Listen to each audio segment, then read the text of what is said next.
La vie, ça sert à quoi? La vie, à quoi ça sert? Moi, des fois, je me demande si ça pourrait, si ça a vraiment un but défini, là. Parce que on sait tous qu'on va mourir, mais d'un autre côté, il y en a beaucoup qui essayent de rechercher quelque chose à travers leur vie. Il y en a qui essayent de s'accomplir à travers différentes causes, autant qu'il y en a d'autres qui cherchent justement, qui cherchent absolument rien. Puis on se rend compte que ceux qui cherchent absolument rien à travers la vie, qui cherchent, mettons, leur propre plaisir personnel, souvent, ça va juste créer plus de difficultés pour les autres. À apprendre beaucoup de choses, surtout apprendre, puis donner le meilleur de soi-même. La vie, c'est une question, c'est un peu difficile. La vie, pour moi, c'est quelque chose qui est vraiment agréable. Ben, la vie, ça sert à quoi? Ben, ça sert à... Comment je pourrais vous dire ça? Mais dans le fond, la vie, ça sert, dans le fond, à pouvoir être là, puis à aider les gens. Puis... Ma foi. La vie, c'est, tant qu'à moi, un grand vaisseau sur lequel on vogue, puis on avance vers le bien absolu. Je sais pas trop comment l'exprimer. La vie nous aide à devenir de meilleures personnes, à cheminer au travers du monde. Ça sert à vivre des expériences, puis accomplir des choses.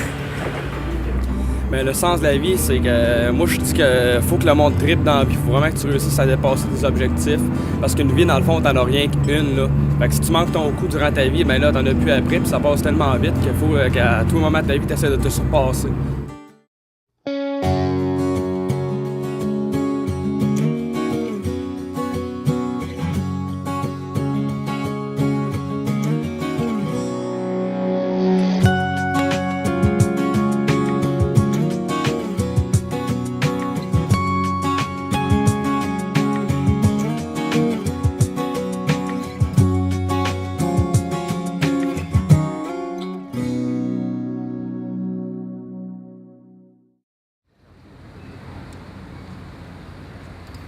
Il faut bien admettre que la question qui était posée au Vox Pop aujourd'hui, c'était pas une question facile. À quoi ça sert la vie?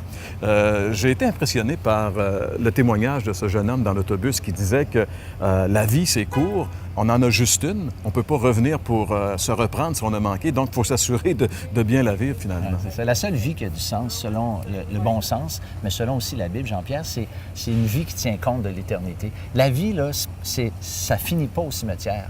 Au fond, c'est le début de l'éternité qui se trouve là. Et justement, François, aujourd'hui, nous allons voir le témoignage de quelqu'un qui a vécu sa vie dans la perspective de l'éternité. Vous allez voir que c'est intéressant. Demeurez avec nous.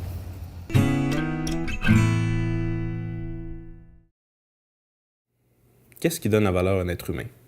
Est-ce qu'on a une valeur en nous-mêmes ou est-ce que cette valeur-là dépend de nos aptitudes et de nos performances? Si on décide de dire qu'on a une valeur en nous-mêmes, il faut être capable honnêtement de dire pourquoi. Pourquoi est-ce que nos cellules puis nos atomes valent plus qu'un arbuste ou d'un cheval? Est-ce que c'est parce qu'on est capable de faire plus de choses qu'une plante? Si c'est parce qu'on est capable de faire, ben on a seulement la valeur de ce qu'on est capable de faire. Et ça, je suis pas d'accord avec ça. Et la majeure partie des gens pensent vraiment qu'il y a une plus grande valeur que ça à l'être humain. Je crois que ce qui donne la valeur à l'être humain, c'est notre âme. Notre âme est éternelle. Et puis notre âme a une source. Cette source-là, c'est Dieu. Si Dieu, le Créateur, veut quelque chose et crée cette chose-là, ça doit être important. Notre âme éternelle est donc importante. Donc notre valeur, notre identité et notre éternité sont dans les mains du Créateur, Dieu.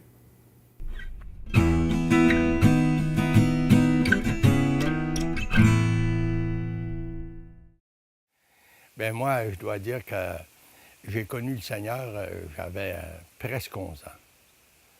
Et puis c'est sûr qu'à cet âge-là, c'est pas en lisant, et puis ma connaissance est venue surtout parce que j'ai vu puis entendu de la part de mes parents. Parce que je dois dire quand même que mes parents sont partis de Trois-Rivières pour s'installer comme colon ici à Rollet, dans le Témiscamingue, parce que tout le monde appelait ça le Témiscamingue, ici le Nord. Puis c'était le temps de la crise. Et puis mes parents étaient très, très religieux, et pratiquants aussi. Et puis ma mère était dame de Sainte-Anne d'abord, puis mon père était dans la Ligue du Sacré-Cœur. Et puis ma mère était très sensible à la question du péché.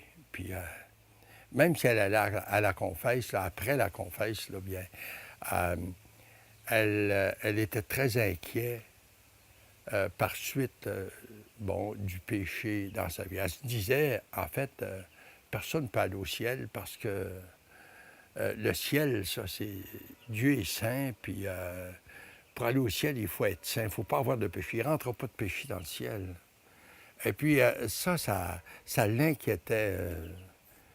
Mais en 1938, je dois dire, ils ont fait venir un Nouveau Testament, sans se rendre compte que le Nouveau Testament faisait partie de la Bible. Parce que dans ces années-là, la lecture de la Bible, ou de posséder même une Bible, c'était comme le péché mortel. Et puis alors, mes parents ont fait venir ce Nouveau Testament. Et puis mon père, cet hiver de 1938, a dû lire ce Nouveau Testament au moins à 2 reprises. Et puis là, vers le printemps de 1939, eh bien, un monsieur est venu par chez nous, puis il expliquait, Nouveau Testament en main, il expliquait à mon père le plan du salut. Et comment il pouvait savoir ses péchés vraiment pardonnés en se tournant vers le Seigneur, puis en se confiant au Seigneur. Et puis ma mère, pas longtemps après, justement, elle a vraiment compris que Jésus avait porté ses péchés. Et puis il avait répondu pour elle sur la croix, là, puis sa dette avait été payée totalement à la croix. Mais ça a été toute une grande révélation pour ma mère, ça. Et puis, c'est ça vraiment qui a transformé la vie de ma mère. Ma mère, là, savait que ses péchés étaient transformés. C'était une femme transformée. Puis mon père, pas longtemps après, bien, mon père, lui aussi, il a accepté le Seigneur, il s'est confié dans le Seigneur. Et puis, pas longtemps après, bien sûr, là, on est excommunié parce que, le prêtre, voulait que mon père brûle la Bible. Et puis, mon père ne pouvait pas se permettre de lire la Bible parce que pour lui, là, c'était comme brûler la parole de Dieu. On est excommuniés. Et puis, Par la suite, là, en 1941, je me rappelle un soir, il y avait d'autres personnes du voisinage qui étaient chez nous pour chanter des nouveaux chants qu'ils avaient appris. Puis, je voyais ces gens-là chanter avec la joie du Seigneur sur leur visage, tu sais.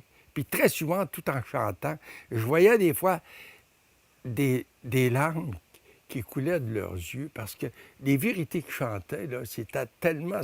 ils chantaient avec leur cœur, en fait.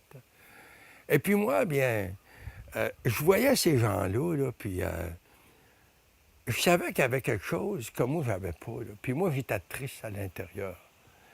Puis même tellement que ma mère est venue me voir, puis elle m'a dit, « T'as de l'air malade. » Alors, j'ai dû lui dire que, c'était plutôt intérieur que ça se passait. Et puis là, bien, je suis monté dans ma chambre, puis je me suis mis à genoux près de mon lit, puis j'ai crié vers le Seigneur. Puis j'ai dit, « Seigneur, je veux être pardonné, puis je veux être sauvé. » Puis j'étais là sur mes genoux, c'était la prière puis le cri de mon cœur ça, vers le Seigneur. Je voulais avoir cette joie de savoir que j'étais pardonné. Et puis là, bien, on avait commencé à apprendre certains textes de l'Évangile, de la parole, là, par cœur. Puis un de ces versets que je savais à ce moment-là, c'était Jean 3,16. « Car Dieu a tellement aimé le monde qu'il a donné son Fils unique, afin que quiconque croit en lui ne périsse point, mais qu'il ait la vie éternelle. » Et ce verset-là est revenu 2-3 fois pendant que j'étais là sur mes genoux, puis j'attendais que quelque chose se passe. Et puis, en fait, quand ces paroles de ce texte-là, vous savez, sont revenues dans mes pensées, bien là, j'ai compris. La lumière s'est faite. Jésus avait porté mon péché. Jésus avait souffert pour moi. Il avait fait expiation pour toute ma vie de péché. J'ai compris là, que le Seigneur m'aimait.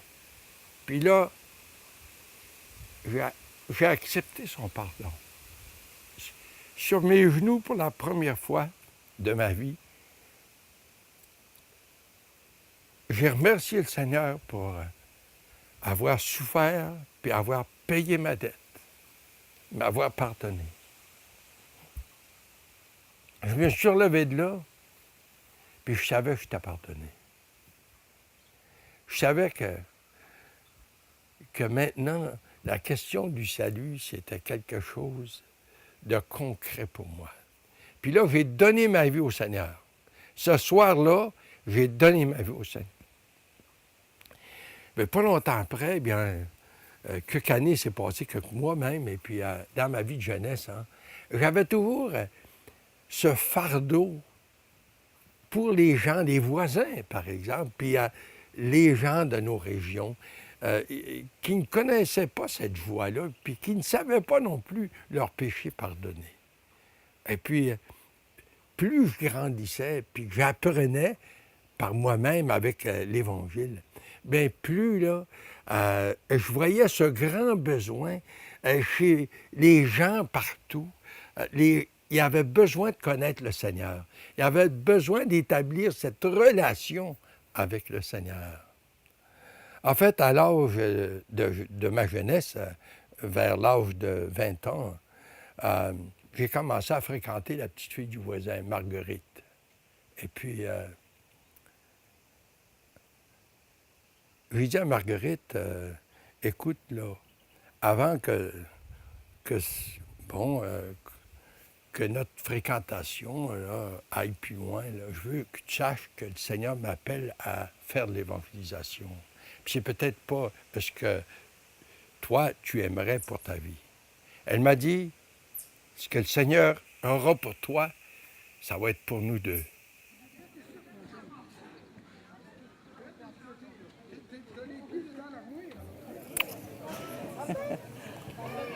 En 1963, on a eu à cœur d'atteindre les jeunes et puis les jeunesses aussi. Puis on s'est dit, une colonie de vacances, ça serait sans doute le ministère du Travail qu'on pourrait mettre sur pied pour pouvoir atteindre ces jeunes-là. Puis mon jeune frère Jacques, qui était un professeur d'école, puis qui travaillait déjà avec les jeunes, avec les enfants dans la région, puis Rouyn-Noranda, bien lui, là, il était tellement enthousiaste pour, justement, qu'on mette sur pied un camp de vacances, quoi.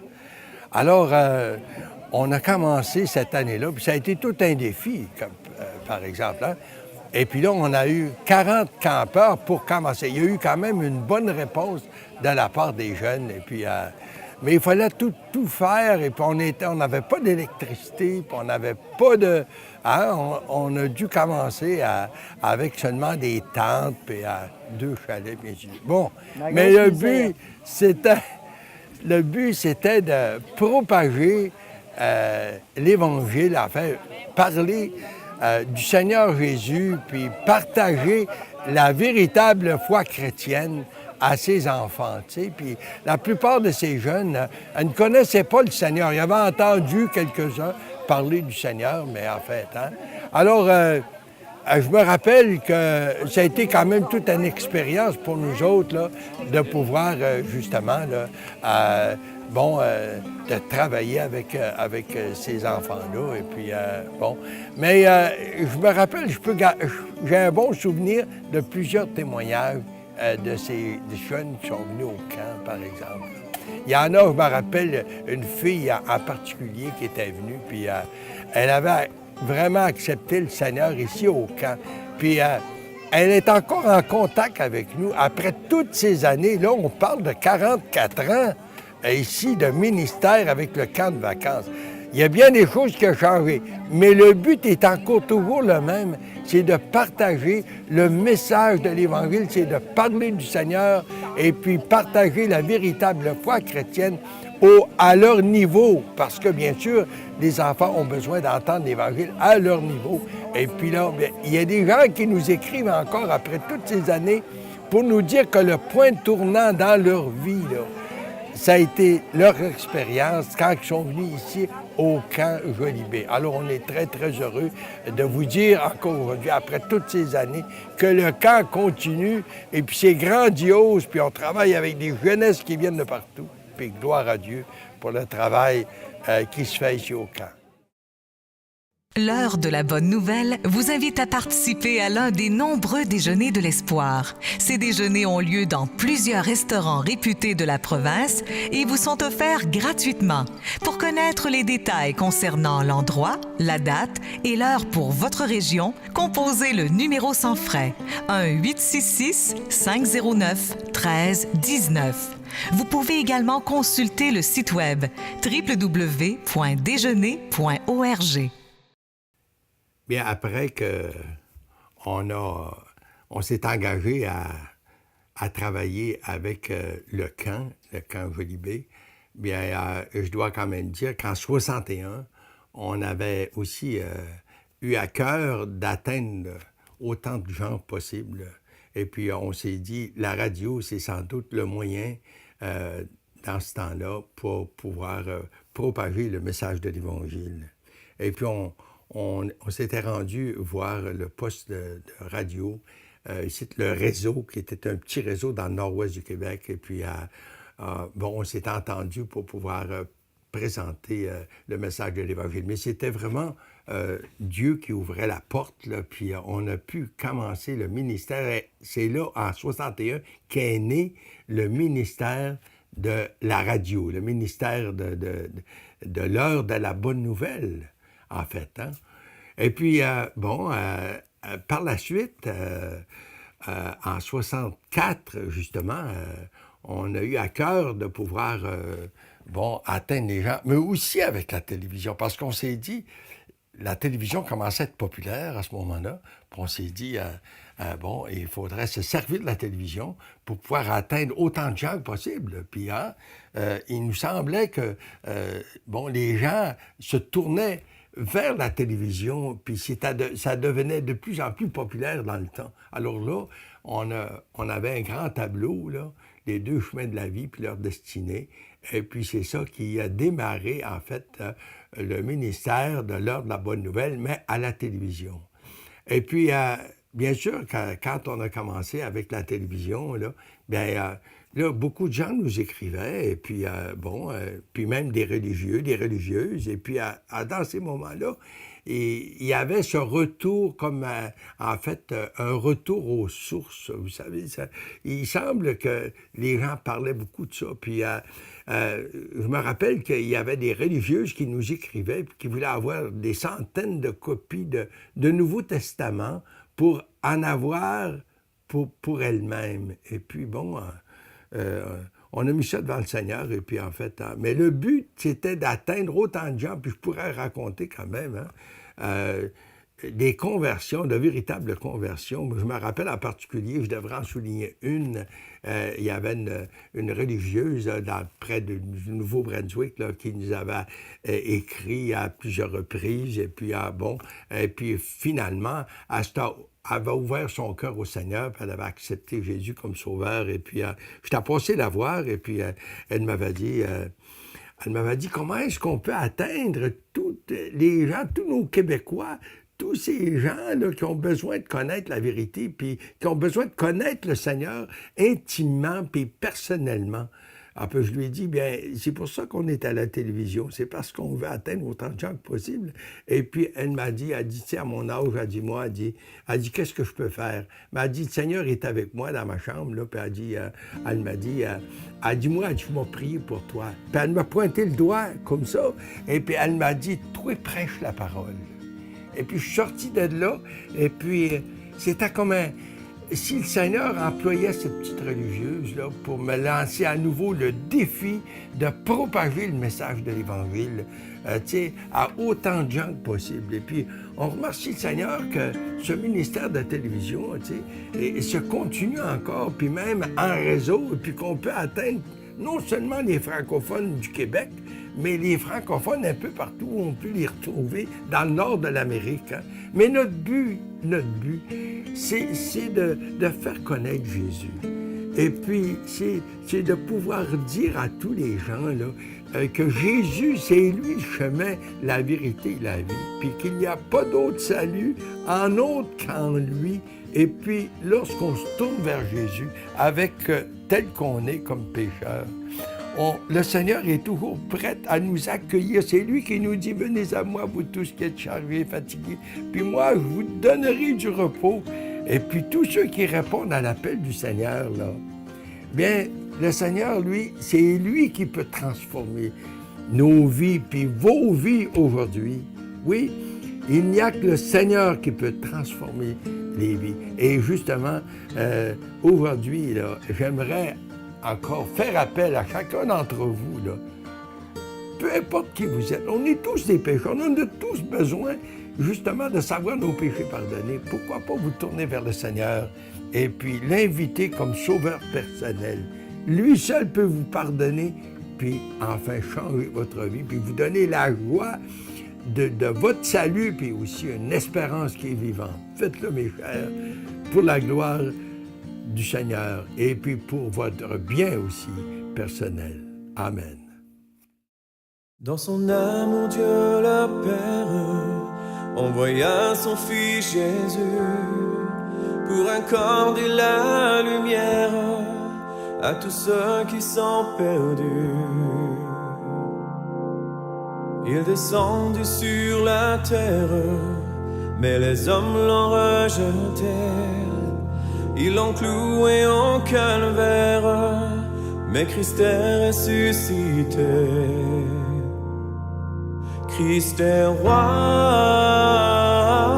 Christ est roi, Christ est roi des rois. Christ est roi, Christ est roi.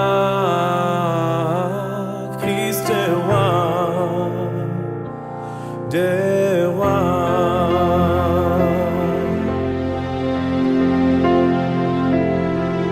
Les croyants de tous les âges portent son nom sur leur cœur. Dans l'épreuve, ils gardent courage, car leur Dieu est un sauveur. Ils vont par toute la terre annoncer le Fils béni, fiers de porter leur bannière sur laquelle il est écrit: Christ est roi, Christ est roi, Christ est roi des rois. Christ est roi, Christ est roi.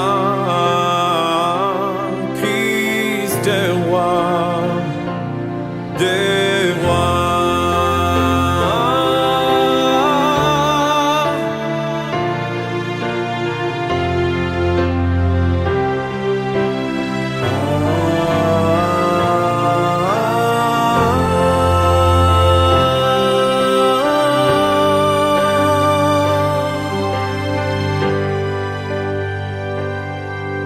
Un jour les chrétiens du monde seront rassemblés par lui. Ils sortiront de leur tombe, car en lui ils ont la vie. Ils formeront un royaume, la terre sera leur pays.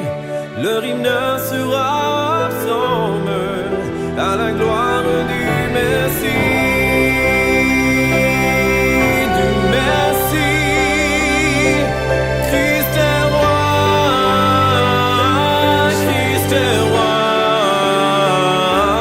Christ est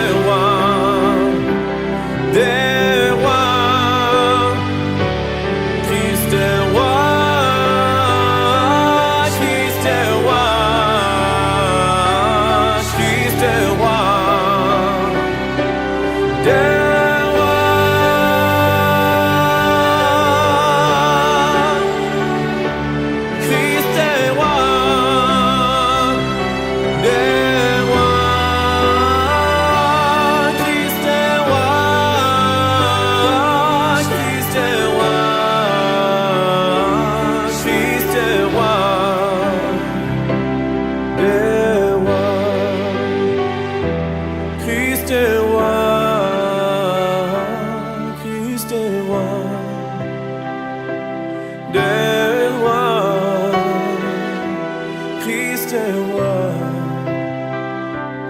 des rois. Christ est roi des rois.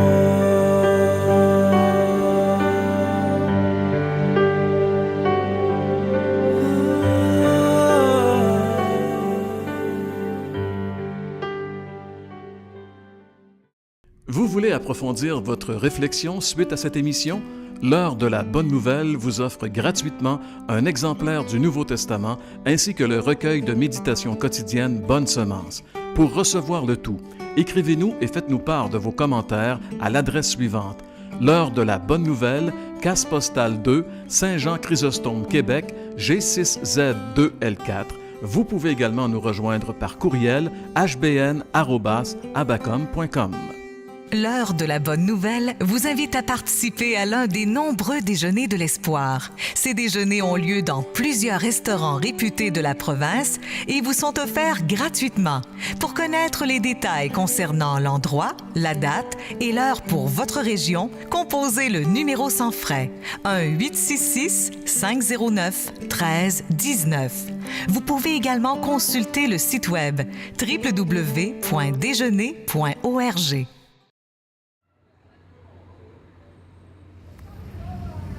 Nous en sommes rendus à la toute fin de cette série qui s'appelait « Cet inconnu nommé Jésus ». On espère que les gens qui nous ont suivis tout au long de la série, et peut-être même les gens qui auraient pris une ou deux émissions de la série, ont pu avancer dans la connaissance de Jésus. Mais on espère surtout qu'à travers cette série, des gens ont pu connecter avec Jésus, le recevoir comme Sauveur et Seigneur et expérimenter que Jésus est vraiment la vie. Peut-être aussi, Jean-Pierre, c'est juste une question d'en savoir davantage pour vraiment le recevoir. Ça, on est content si c'est comme ça que les gens ont comme réagi par rapport à aller plus loin, à connaître cet inconnu, justement, nommé Jésus comme le nom de la série. Et puis, j'aimerais, moi, encourager les gens à lire la Bible et découvrir, continuer leur réflexion pour découvrir ce Jésus, cet inconnu. Malheureusement, comme on le dit souvent pendant la série, Jean-Pierre, c'est comme si on ne connaissait pas ce Jésus-là. On pense le connaître parce qu'il faut faire la différence entre le Jésus des Écritures, le Jésus de l'Évangile et le Jésus que la religion a construit. Et il y a tellement un monde entre les deux qu'on apprend là, à revenir simplement à l'Évangile, aux Écritures. Et surtout aussi ce Jésus ressuscité qui est vivant et qui veut entrer dans notre vie pour changer notre vie et donner un vrai sens à notre vie. Vous savez, ça fait 33 ans que je suis chrétien et parfois je réfléchis et je me demande comment est-ce que c'est possible que des personnes puissent continuer à vivre sans le Christ dans leur vie.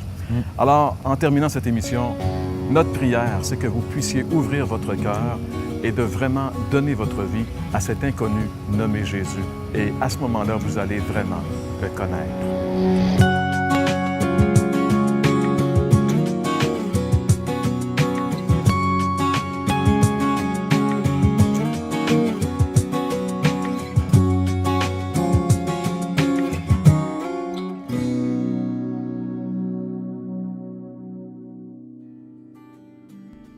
Maintenant disponible, la série complète vous est offerte dans un coffret DVD pour seulement 15 $.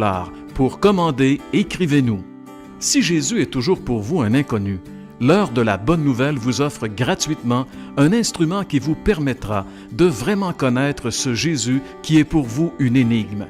En effet, aux 500 premières personnes à en faire la demande, l'heure de la bonne nouvelle offre gratuitement une copie du film Jésus sur DVD.